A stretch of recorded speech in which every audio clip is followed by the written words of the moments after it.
Episode 581. Aku tidak akan mengeluarkan jurus lagi. Pada saat ini juga, Tank menggerutu dengan kesal, seluruh lengan kanannya yang gemetar menggantung ke bawah. Kamu sengaja memukul lengan kananku, kamu licik. Tank seperti ingin menangis.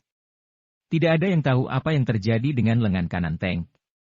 Saat ini, tangan Tank terasa kebas, meridian bengkak dan nyeri. Tangan Tank seolah sudah cacat. Bukan aku yang licik. Kamu memang kelihatan serba bisa.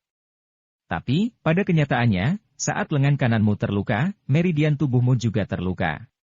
Setelah diserang beberapa kali, lengan kananmu tidak sanggup lagi menahan beban, gerakanmu sudah tidak bertenaga, kamu bahkan tidak dapat lagi menggunakan lengan kananmu untuk pekerjaan berat seumur hidupmu.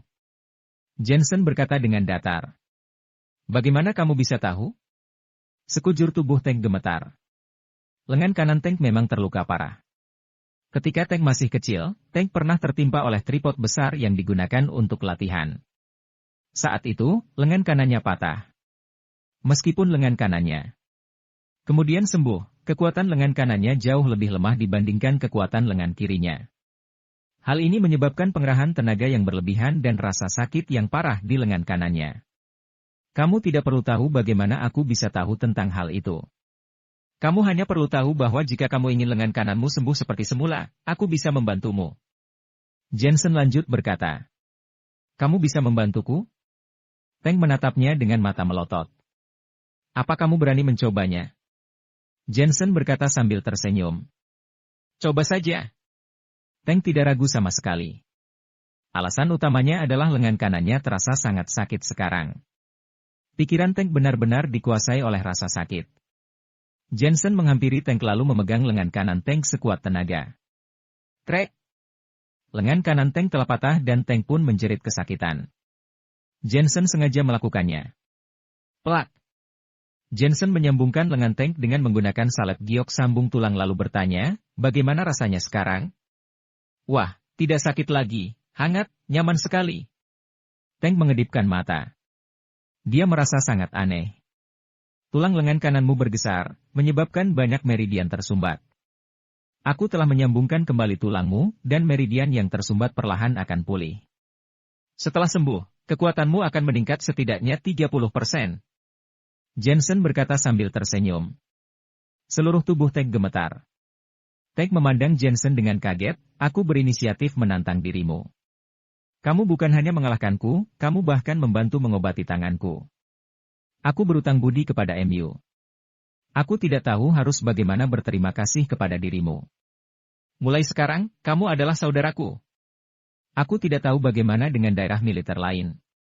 Tapi, aku dapat memastikan bahwa di dalam pasukan wilayah militer Huaxia Utara, aku akan menjadi orang pertama yang mengakui kehebatanmu. Setelah Tank selesai berbicara, Tank pun mengepalkan tangan kepada Jensen. Terima kasih. Jensen juga membalas dengan mengepalkan tangan kepada Tank. Meskipun Tank terlihat brutal, Tank adalah orang yang jujur apa adanya. Haha, sepertinya semua orang wilayah militer Huaxia Utara ini telah mengakui kehebatan calon utama Raja Prajurit. Saat ini, Alexander tiba-tiba datang. Para tentara di sekitar lapangan sontak diam. Tank bahkan telah mengakui kehebatan Jensen. Apalagi yang bisa mereka tolak? Sepertinya, sekitar 30 calon raja prajurit lainnya juga tidak berani menolak Jensen. Kecuali, di antara mereka ada yang sanggup mengalahkan Tank. Kalau tidak, mereka tentu tidak punya hak untuk protes. Dokter adalah kebanggaan pasukan wilayah militer Huaxia Utara. Dia baru saja membuat prestasi militer yang luar biasa. Sekarang, seluruh tentara membicarakannya. Aku berencana untuk mengucapkan selamat kepadanya atas nama wilayah militer Huaxia Utara dan mengadakan jamuan makan malam sebagai perayaan. Alexander datang dan berkata, Hidup ketua! Semua orang bersorak. Alexander pun tertawa dan kembali menatap Jensen, Dokter, sepertinya kamu harus menunda sebentar jamuan makan malam. Sekarang, aku punya seorang kawan berusia tua yang punya keluhan penyakit. Aku ingin meminta bantuanmu untuk memeriksa kesehatannya. Selain itu, kamu juga kenal dengan kawanku yang sudah tua ini. Jensen sedikit penasaran. Kamu juga akan tahu saat bertemu dengan orangnya. Alexander tersenyum dengan penuh makna. Jensen pun tidak bisa berkata apa-apa. Ternyata, kakek Carson yang biasanya terlihat tegas juga bisa bertingkah seperti anak kecil. Karena waktunya terbatas, Alexander buru-buru membawa Jensen pergi dengan menaiki helikopter menuju ke ibu kota. Di atas helikopter, angin kencang bertiup di depan Jensen. Penyesalan pun muncul di hati Jensen. Jensen butuh waktu lebih dari sebulan untuk berlatih di barak, sedangkan kurang dari sebulan lagi, waktu 6 bulan sesuai perjanjian akan segera berakhir. Jensen tidak hanya mendapatkan pijakan yang kokoh, tetapi juga menemukan beberapa pendukung kuat yang merupakan tokoh berpengaruh. Keluarga Palmer, keluarga Carson, grup aliansi bintang, ketiga pendukung besar ini sudah cukup bagi Jensen untuk mengalahkan Jessica. Jensen teringat dengan kejadian ketika Jessica menipu Elena di kota Asmenia kemudian juga menipu dirinya sendiri. Setelah itu, Jensen datang mengejar ke ibu kota dan sempat ditodong dengan pistol oleh orang-orang keluarga Miller bahkan hampir terbunuh. Jensen teringat dengan semua kejadian ini. Sudah tiba saatnya untuk membalas semua dendam ini. Pada saat ini, Alexander tiba-tiba menoleh ke Jensen dan berkata, "Jensen, Barack membawa pergi cairan obat genetika yang setelah diselidiki ternyata memang merupakan produksi Southwest Pharmaceutical. Pihak atasan telah memutuskan untuk melakukan tindakan terhadap Southwest Pharmaceutical Pharma. Bagaimana dengan keluarga Woodley?" Jensen bertanya dengan penasaran. Alexander merenung sejenak lalu berkata dengan datar, "Tidak mudah melakukan tindakan terhadap keluarga Woodley, tetapi pihak atasan telah memutuskan untuk bersikap tegas. Semua pihak yang terkait dengan kejahatan ini akan ditahan untuk penyelidikan. Semoga saja keluarga Woodley juga ikut ditangkap." Saat mereka berdua sedang mengobrol, helikopter pun tiba di ibu kota. Mereka berdua kemudian pergi ke Sanatorium Jiuquan dengan menaiki mobil. Sanatorium Jiuquan memiliki status yang lebih tinggi dibandingkan dengan sanatorium biasa. Konon, semua pasien di sana adalah para bos pensiunan besar.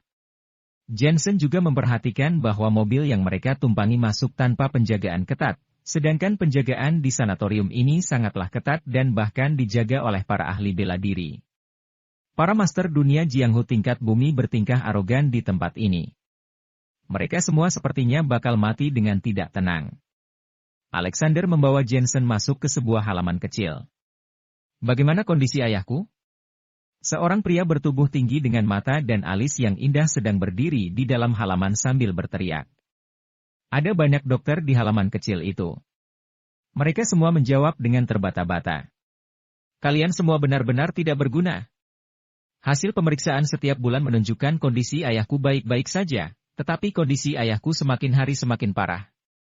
Pria itu berkata dengan marah. Pria bertubuh tinggi itu mengenakan pakaian tradisional. Dia memiliki wibawa yang dapat membuat orang-orang terkesima melihatnya. Dia berdiri di sana seperti seekor naga. Jensen hanya melihat sekilas wajah pria itu. Jensen tahu bahwa pria itu adalah seorang master yang memiliki kemampuan tak terduga. Di depan pria itu, seorang pria tua berambut putih sedang duduk di kursi roda. Gerakan pria tua itu sangat lambat, seperti seorang penderita stroke atau penyakit kronis. Meskipun pria tua itu tampak lemah, dia juga merupakan seorang master.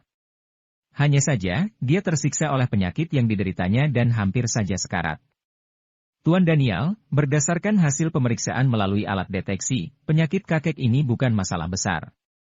Namun, entah kenapa, penyakit kakek ini masih belum sembuh juga." Seorang dokter berkata dengan cemas. "Alat deteksi? Apakah kalian tidak bisa memeriksa penyakit kalau tidak memakai alat deteksi?" Pria itu berkata dengan marah.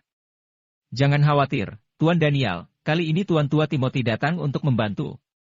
Dokter itu berkata sambil tersenyum. "Tuan Tua Timothy." Pria itu mengerutkan kening, "Bukankah aku meminta kalian untuk membuat janji dengan Master Ernest Alfier dari Akademi Tifus? Pengobatan barat tidak bisa diandalkan. Sejak awal, kita seharusnya mencoba pengobatan tradisional." Master Ernest telah mempelajari keterampilan medis untuk waktu yang lama dan bahkan tidak punya waktu berjumpa dengan siapapun. Tetapi, Tuan Tua Timothy merupakan tokoh penting dari ZWI One Star School yang merupakan salah satu dari 4 sekte besar pengobatan tradisional. Tuan Tua Timothy juga memiliki kemampuan pengobatan tradisional yang sangat hebat. Dokter itu menjelaskan. "Aku sudah ada di sini." Seorang pria tua dan dua orang asistennya masuk. Pria tua ini bertubuh kecil dan kurus. Wajahnya terlihat cerah dan sehat. Saat berjalan melewatinya, Jensen bisa mencium bau aneh dari tubuh pria itu. Bau aneh itu mirip dengan bau ramuan obat, tetapi juga sangat berbeda dengan bau ramuan obat biasa. Alkimia.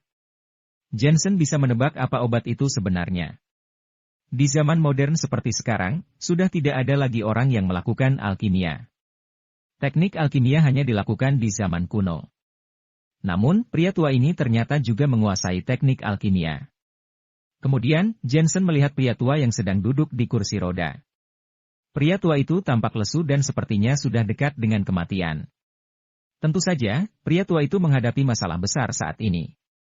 Dia keracunan. Racun itu bahkan memasuki organ dalam. Dewa kehidupan pun tidak akan sanggup menolongnya. Sulit sekali. Jensen tampak cemberut. Jensen, apa yang kamu temukan? Alexander sontak merasa khawatir.